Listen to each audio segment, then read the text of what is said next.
It was 11 in the morning. I'd had 100 liters of water and I was still thirsty. That's what I got for using the metric system and not having 27 gallons like a real American. On the ground beside me, Winnie was half under a shrub, trying desperately to get relief from the unrelenting sun. Despite 4 years in the army together, the canine and I had never gotten used to the heat. Winnie, formerly Sergeant Winifred Pupperson, was a German Shepherd Malinois mix that was only a working dog by breed. In terms of personality, she could best be described as an occasionally competent demolitions expert who preferred taking naps. Since that could also be used to describe me, we were the perfect team, both before and after retirement. The perfect team at completely destroying things people still wanted and/or needed. We didn't just occasionally start small dumpster fires or accidents that could be cleaned with a mop and some elbow grease. Nope. We indirectly caused the burning of a sports car and a newspaper office just over a month ago. Before that, we had destroyed the church event space, several walking aids, and B-32 at a game of bingo gone horribly wrong. Though we'd foiled a gun heist, a Molotov cocktail exploded some munitions and shot people. We'd saved a school for women, but blew up a marketplace. Solved a murder and stopped a crime ring, but demolished a mobile home. Suffice it to say, Winnie and I had earned our reputations and our lives weren't even half over. I'm fairly certain that if heaven were like the principal's office, we wouldn't have a file folder. We'd have at least a drawer. Each. We were never the bystanders of little incidents, a fact that usually led us to getting assignments such as this, melting in the sun far away from people and buildings. I snatched a passing goat and examined its coat, hooves, and teeth. Before I could inspect his haunches, the goat bleated and attempted to impale me on his horns.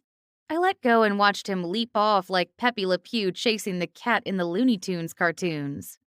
Sighing, I exchanged a look with Winnie, and we both looked longingly at the barn. There was a fan in the barn. There was more water in the barn. There were no goats in the barn. Despite being in the first week of April, it was over 90 degrees. The dairy was doing killer business at the ice cream shop, and no one wanted to be outside. No one, including me, but I didn't have much choice, given it was my job to maintain animal welfare. I looked around the dirt landscape, void of anything that could harm the animals that lived there, and cursed my boss under my breath. There was nothing that would harm them, or offer shade to the world's most vile creatures and the unfortunate soul sent to check on them. A goat bleated, and I looked at the cloven-hoofed devil. It was gray with normal-sized horns and a beard that was rather unimpressive for his 5 years of age. Barry was the reason we were out here, checking all the goats for injuries. Barry was the reason goats were my least favorite animal, and those I anticipated being most likely to side with the robots in the robot apocalypse. Barry was the reason I considered trying a loup gauche. The goat had barreled through a wooden fence and orchestrated a jailbreak into the horse enclosure. His reasons were unclear at first, but the horses made it clear he was unwelcome.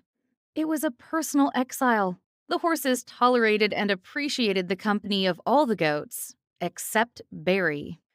Barry gathered the goats into a herd and led them to what he expected was a greener pasture on the other side. True to his nature, Barry attempted to overthrow the horse hierarchy and become the unquestioned leader of the horse enclosure, which the grazing stallions resented immensely. It was neither greener nor more of a pasture. Barry didn't have a leg to stand on. The horses, however, had many legs to stand on.